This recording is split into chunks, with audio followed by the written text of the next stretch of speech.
So, Jake Paul and Anderson Silva just went to absolute freaking war, ladies and gentlemen. And when I say that these two guys went to war, I am not exaggerating whatsoever.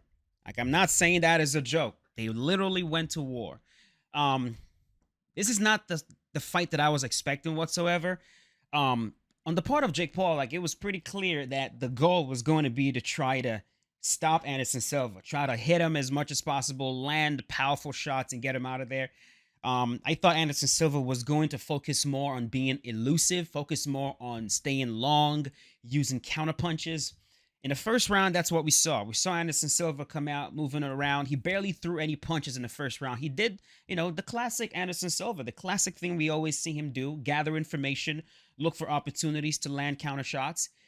In the first round, he landed, I believe, two shots, one of them being a very, very clean left hand as he leaned to his right. And so it kind of set the tone. It was like, oh my God, is this what we're going to see? Are we going to see a fight where Anderson Silva just picks Jake Paul apart, shows him that he is the better technical boxer, and not necessarily stop Jake Paul, because Anderson isn't really known for having like punch knockout power. In his time in the UFC, he stopped a lot of guys. Don't get me wrong, he stopped a lot of guys, but a lot of times it was due to knees, it was due to kicks, elbows, stuff like that, or an accumulation of punches with MMA gloves.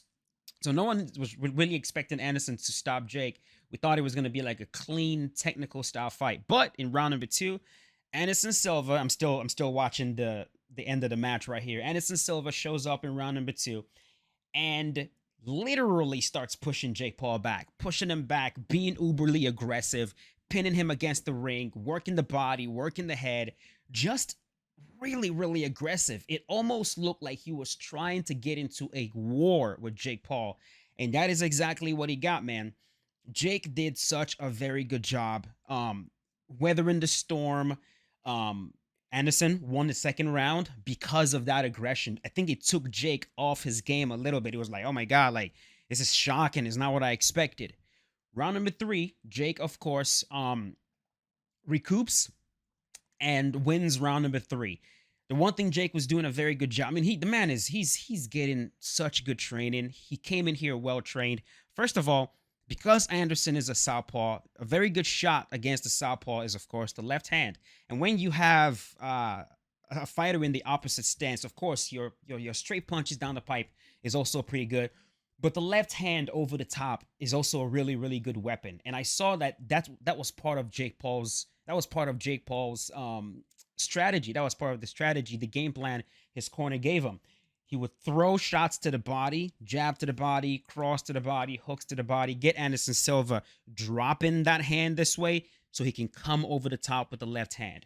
He would also jab, but not really commit too heavy to the jab. Just a small flick jab here and there to get Anderson Silva to try to parry the jab so that he can go jab left hand. And he was looking for that, but Anderson keyed in on that. Silva knows boxing. He understands what's going on. He saw what he was being set up for, and so he adjusted himself to prevent Jake from landing those big looping shots. A really good way to do it, which Anderson was doing, was you're either all the way out or you're all the way in. And when you're all the way in, you force the fighter to stifle their own offense. It's very difficult to generate power all the way on the inside. Someone like Jake needs a lot of distance to wind up and come over the top and hit you. But because Anderson was pressuring him, pinning him against the ropes, forcing him to throw short punches, Jake wasn't really able to generate the sort of power that he needs. But the intelligent thing that Jake was doing, and I'm sorry I'm rambling right now. This fight is still in my brain, and there's so much to talk about. So like I'm just like vomiting words out of my mouth right now. The one thing Jake was doing a really, really good job of was crashing in, because Anderson clearly showed in this fight that he was the better inside fighter, which is not something you would expect, right? You would expect Silva to be the one that would be better on the outside. But on the inside, Anderson was doing a very good job of just throwing short punches, not overcommitting to anything, just short punches to keep Jake busy. But rather than Jake just sitting there blocking and letting all these shots bleed through, he would crash in and hug. And this, in my opinion, is where you start to see boxing growth. When you see a fighter know exactly when to throw, when to be defensive, when to crash in, when to not crash in, when you start to see these things, that's the development of skill. It is the equivalent of looking at a grappler or looking at a jiu-jitsu fighter and seeing them off balancing their opponent, right? At white belt level and blue belt level, and sometimes even all the way to purple and brown, you don't really see, you might not see grapplers able to kazushi, able to off balance really well. But as you get really, really good, you learn multiple ways to off balance the opponent. In boxing, this is what I see when you look at someone getting really, really good at boxing. It stops being all about offense. Because when you first start, it's offense, offense, offense. I want to throw the jab. I want to throw overhands. I want to throw the cross. I want to throw hooks and uppercuts. I just want to throw, throw, throw, throw, throw. But as you start getting better, you see these guys, their defense starts to mature. Their composure in there, the ability to take shots, to not freak out, to keep the eyes open as a punch is coming at you. These are little things that shows you like, oh my God, man, like this person is getting fucking good at this thing called boxing. And that is what we saw with Jake. Jake won every single round up until the sixth round. Sixth round, Anderson Silva won the sixth round by doing the same thing. Pressuring, landing more. I think maybe Jake took that round off. I think he was looking a little bit winded, just a little bit. So Anderson took that round off him. Round number 7, Jake Paul won. In round number 8, Anderson knew, oh my God, I gotta get this man out of here. I need to stop him. If I don't stop him, I am going to lose a decision. So Anderson Silva came out like a fucking crazy person. Pressuring, throwing a barrage of punches. And eventually it happened. Jake Paul caught him with a right hand and dropped Anderson Silva, and that sealed the deal. You get dropped in boxing, bro, it's a 10-8. 100%. You get dropped, that's a 10-8 round. And so Jake Paul wins the fight. And, like,